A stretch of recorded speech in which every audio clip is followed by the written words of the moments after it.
Everyone, welcome back to our channel. आज हम पढ़ने वाले हैं एक्सरसाइज 2.4। इससे अगली वीडियो में हमने एक्सरसाइज 2.3 कवर करी थी। तो आज देखते हैं अपना पहला क्वेश्चन क्या है हमारा। Suppose A plant has height 1.75 feet. यानी सपोज करो कि एक प्लांट है, उसकी हाइट है 1.75 feet and it grow by 0.5 feet each month. और जो प्लांट है वो प्रत्येक महीने 0.5 फीट बढ़ रहा है। तो इसे सॉल्व करते हैं। सबसे पहले बना लेते हैं इसमें डिब्बे। क्या है आ गया, नंबर ऑफ हाइट और यहाँ पे आ गया नंबर ऑफ मंथ।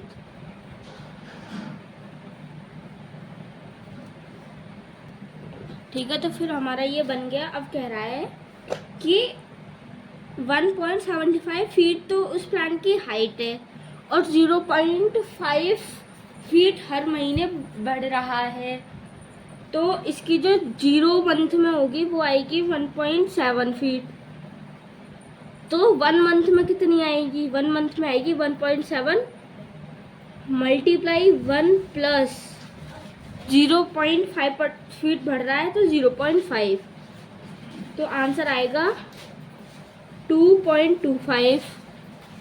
और अगर यहाँ पे 1 की जगह पर n लगा देते हैं तो हमारी जो इक्वेशन आएगी 1.75 मल्टीप्लाई n प्लस 0.5 आएगी। तो हमारी इक्वेशन यहाँ से निकल के आ गई। इक्वेशन है हमारी 1.75 प्लस 0.5 n। अब हमारा पहला क्वेश्चन क्या कह रहा है? पहला क्वेश्चन कह रहा है find the height after 7 month. यानी 7 महीने के बाद जो उस पेड़ की हाइट होगी वो कितनी होगी। पहला क्वेश्चन हमें इसके 7 मंथ बाद हाइट निकालनी है। तो हमारी इक्वेशन आई थी 1.75 प्लस 0.5 n। इस n की जगह पे बस ये 7 पुट कर दो। 1.75 प्लस 0.5 मल्टीप्लाई 7 तो आ गया 1.75 प्लस 3.5। इन दोनों को प्लस किया आ गया हमारा 5.25 फीट। हमारा अगला क्वेश्चन कह रहा है कि make a table of value for T verifying from 0 two month and show how the height H increase every month. ये कह रहा है कि हमें एक टेबल बनानी है 0 से 10 मंथ तक की। और उसमें हमें ये देखना है कि क्या इसकी मंथ एवरी मंथ उसकी हाइट है वो इंक्रीज हो रही है। तो इसको भी सॉल्व करते हैं। Part second. तो ये बन गई हमारी पार्ट सेकंड की टेबल। यहाँ पर 0 मंथ आ गया तो 1.75 इक्वेशन और कैलकुलेशन ये रही, टोटल हाइट ये आ गई हमारी। ओके, अब देखते हैं अपना question number third. Question number third क्या कह रहा है? Find an expression that relates h and t and explain why it represent linear growth। हमें एक तो इसकी फाइंड एन एक्सप्रेशन निकालनी है जो रिलेटेड है h और t से। h मीन्स हाइट और t मतलब month. Explain why it represent linear growth. और हमें एक्सप्लेन करना है कि क्या ये लीनियर ग्रोथ को रिप्रेजेंट कर रहे हैं। तो आ जाओ इसको भी देखते हैं।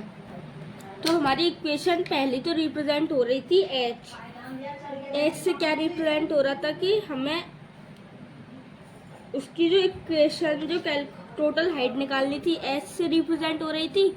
इक्वेशन आई थी हमारी 1.75 प्लस 0.5 n आई थी। अब n की जगह पर हमें यहाँ पे t पुट करना है क्योंकि जो हमारी हाइट जो है जो हमारी मंथ है ना वो t से रिप्रेजेंट हो रही है। तो ये बन गई हमारी इक्वेशन। और रीजन जो आएगा इसमें, रीजन आएगा it represent linear growth because it ठीक है। तो फिर हमारा आ गया रीजन आ गया, इट रिप्रेजेंट लीनियर ग्रोथ, कि वो लीनियर ग्रोथ को रिप्रेजेंट कर रहा है बिकॉज यानी क्योंकि the height increases by a constant amount 0.5 unit every month. तो जो हमारी हाइट इंक्रीज हो रही है तो जो कांस्टेंट अमाउंट होगा उस पेड़ का वो भी तो इंक्रीज हो रहा है एवरी मंथ, कितने 0.5 यूनिट। तो इस रीजन को लिख के आ सकते हैं हम एग्जाम में। क्वेश्चन सेकंड क्या है हमारा, क्वेश्चन सेकंड है a mobile phone is bought for 10,000। एक मोबाइल फोन है वो खरीदा गया 10,000 में। It value decrease by 800 every month, यानी जो इसकी जो वैल्यू है ना, इस फोन की जो वैल्यू आई वो 800 रुपये हर साल बढ़ रही थी। तो इसका जो इसकी वैल्यू हर साल बढ़ रही थी। तो आ जाओ इसको भी सॉल्व करते हैं। इसकी ये भी पहले की तरह सॉल्व होगा, पहले जैसे हमने डिब्बे बनाए थे।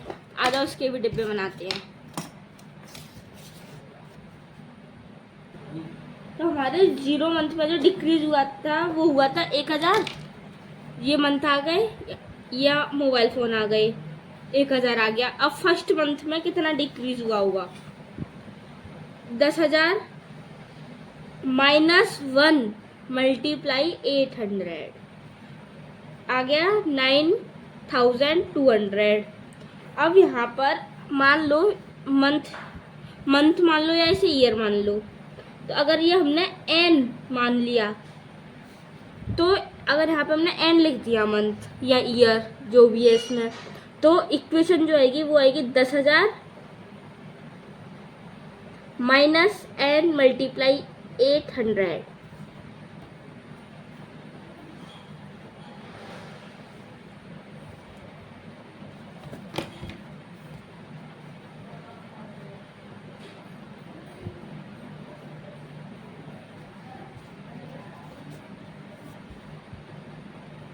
अब देखते हैं अपना क्वेश्चन नंबर फर्स्ट क्या कह रहा है। क्वेश्चन नंबर फर्स्ट कह रहा है इसका find the value of mobile phone after 3 year, यानी 3 साल बाद इसकी जो मोबाइल फ़ोन की जो वैल्यू होगी वो कितनी डिक्रीज होगी। First part after 3 year. तो इक्वेशन जो हमारी आई थी ये 10,000 -9 मल्टीप्लाई 800, इसको यहाँ पे पुट कर दो। इक्वेशन थी हमारी 10,100 -n मल्टीप्लाई 800। तो 10,100 -3 मल्टीप्लाई 800 इक्वल टू 29,200 आंसर। अब हमारा सेकेंड पार्ट जो है वो है make a table of value for T verifying from 0 to 8 year and show how the value of the phone we describes with type. ये कह रहा है एक टेबल बनानी है जिसकी जो वैल्यू निकल के आएगी वो टी से वेरीफाइंग हो रही है, फ्रॉम 0 to 8 ईयर यानी 0 से लेके 8 ईयर तक की हमें टेबल बनानी है।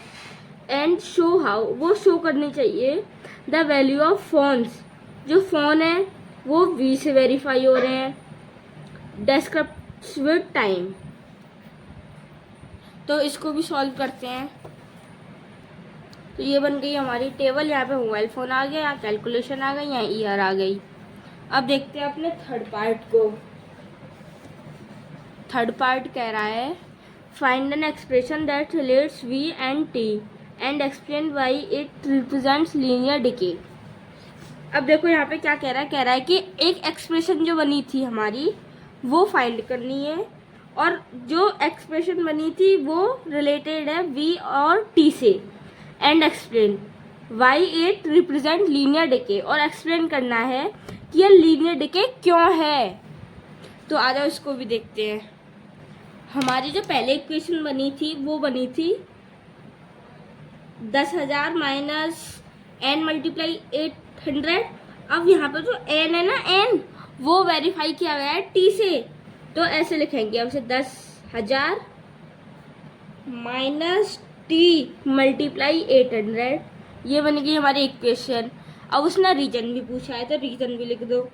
रीजन लिखेंगे इसमें, this equation represents, this equation represent linear decay because the rate of change is constant, the rate of change is constant। कितने रुपए 800 पर ईयर।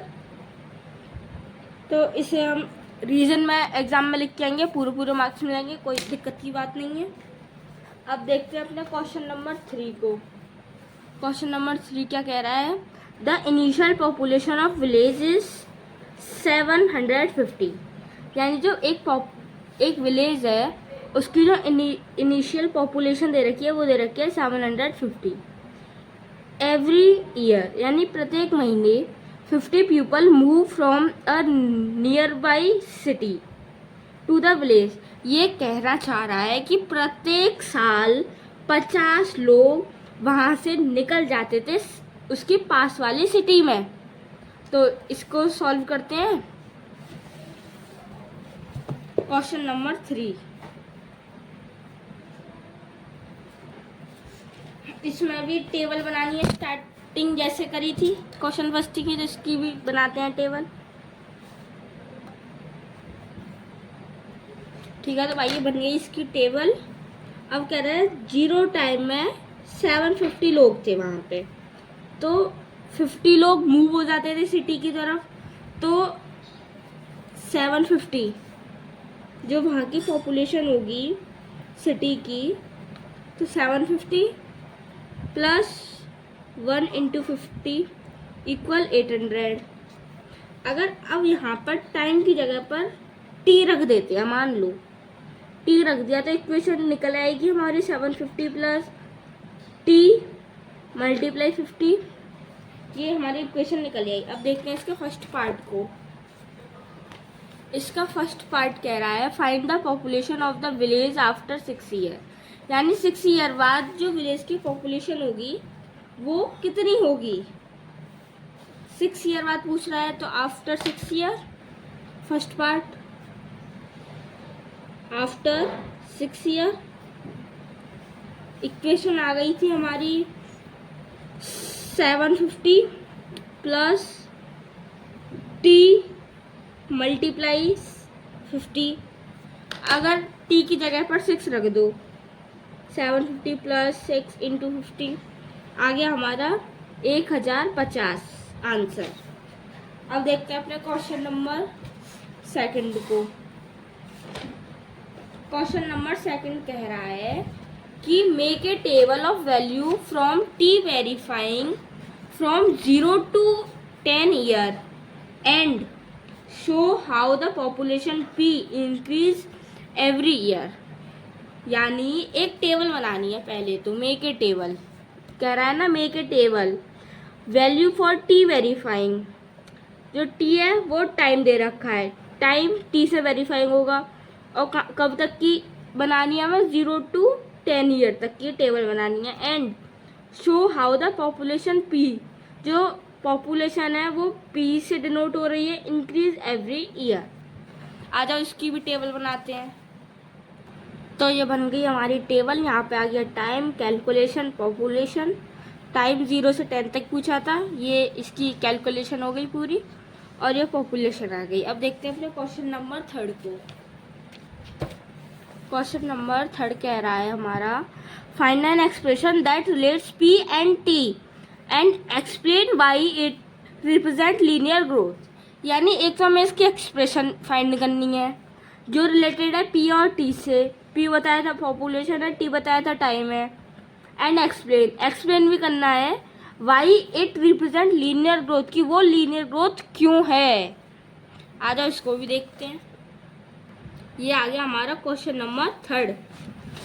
कहा था पहले तो इक्वेशन निकालनी है, तो इक्वेशन ये आ गई, इक्वेशन आ गई 750 प्लस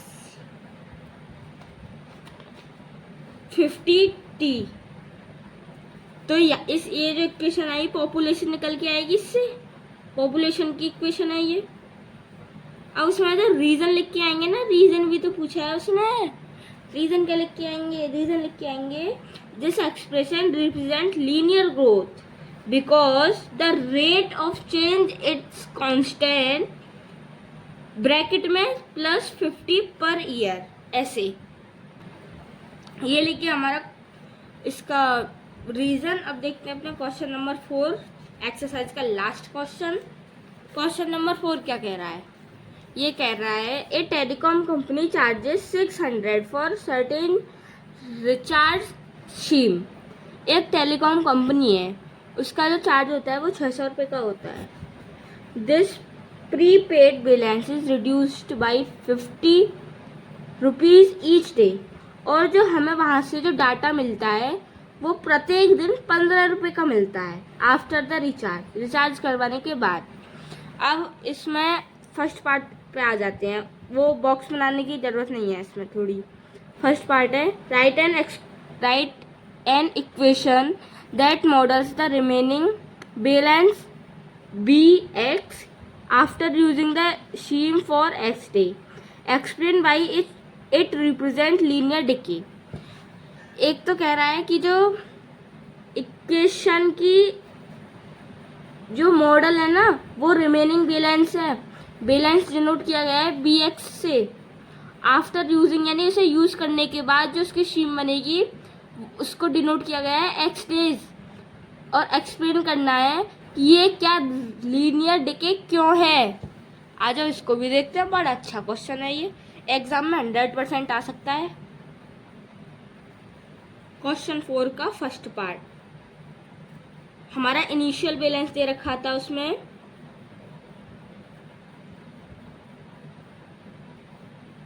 600 रुपीज़ और daily reduction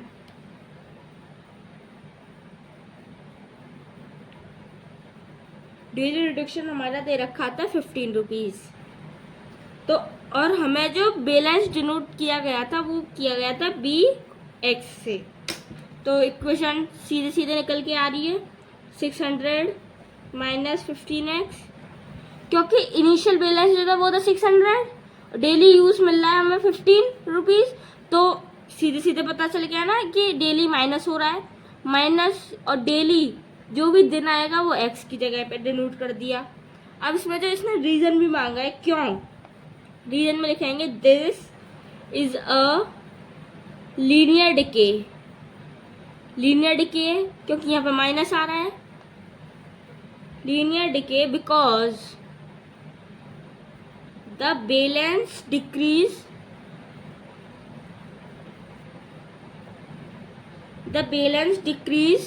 eight a constant rate of 15 rupees per day.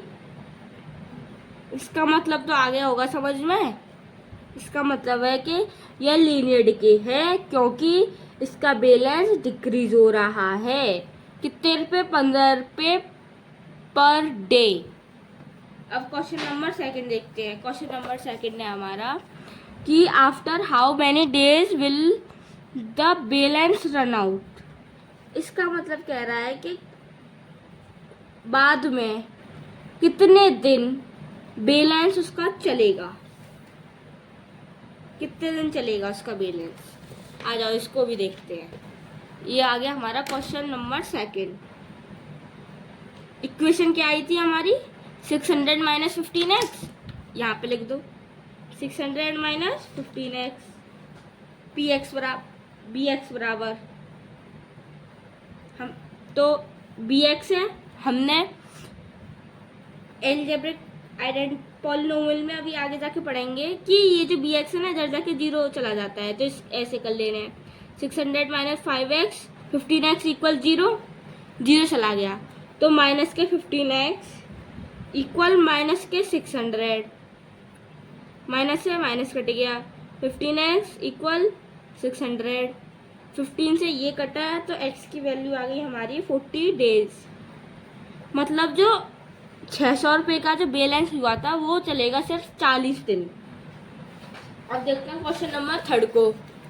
Question number 3 दे रखा है make a table of value for x varying from 1 to 10 days and show how the balance bx reduce with time. अब इसमें भी एक table बनानी है, आ जाओ इसको भी बनाते हैं। ये बन गई हमारी टेबल डे कैलकुलेशन बैलेंस। तो और हाँ, अगर इसमें लास्ट में ये लिखना चाहो तो लिख देना therefore the balance decrease by 15 rupees each day uniformly confirming linear decay. वैसे इसकी ज़्यादा ज़रूरत नहीं है, अगर लिखना चाहो तो लिख लेना, वरना कोई दिक्कत नहीं है। बस ये टेबल बनाया है ना, बहुत है। और अगर ये एक्सरसाइज आपको, आई होप कि ये एक्सरसाइज आपको अच्छी समझ में आई होगी। जाते जाते इस क्वेश्चन को करते जाना। क्वेश्चन है ये वाला, एग्जाम्पल नंबर 9 जो है, the cost of journey is given by the linear function. ये दे रखी equation where C indicates total cost in rupees and D the distance travelled in kilometre. Let us make a table of value for D varying from 0 to 10 kilometre and show how the constant increase from for every kilometre. तो इसका answer comment में ज़रूर बता के जाना। और ये जो थिंक एंड रिफ्लेक्ट वाले क्वेश्चन होते हैं ना, इन्हें ज़रूर किया करो, ये एग्ज़ाम में बहुत आते हैं। इसको भी होमवर्क है ये आपका, बताना ज़रा इसका answer. Thank you so very much. अगर इस चैनल पर नए आए हो तो चैनल को सब्सक्राइब करना।